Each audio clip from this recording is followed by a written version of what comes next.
7. Perspektiver bogens tema til emnerne, vi arbejder med i de første par uger. Jeg mener, at man kan perspektivere til vores emne om identitet, og fordi bogen handler om en enkelt identitet, som er Janus. Og en stor del af hans identitet er, at han er skizofren. I bogen prøver Janus at virke normal, men han er svært ved at flygte fra fortiden som sindssyg, efter han er kommet ud fra en lukket afdeling.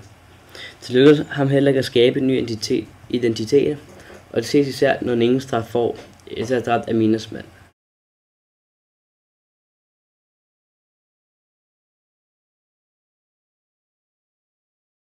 / 8.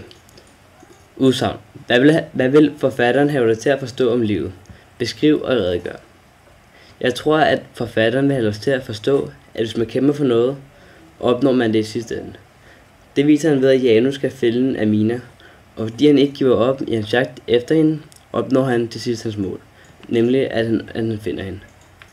Jeg tror også, at forfatteren vil have os til at forstå, at det er svært at flygte fra sin fortid, og det er en af de ting, som Janus ikke opnår i historien. 9. Personlig vurdering af handlingen. Jeg synes, at handlingen var god, fordi Janus kæmpede for at finde Amina, og han gav ikke op. Jeg synes, at der var god action og spænding i bogen.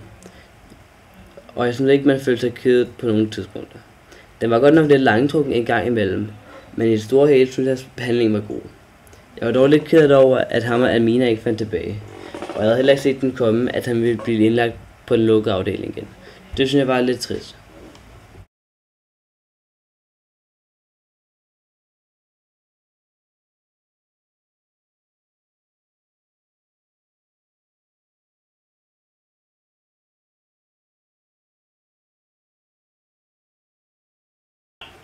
Jeg synes, at temaet om kærlighed kommer godt til syne i bogen.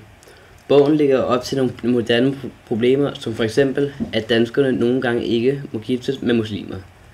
Det er et af de store problemer, som Danmark har. Bogen minder om den virkelige verden, i forhold til mange andre bøger, hvor der er en del mere fiktion.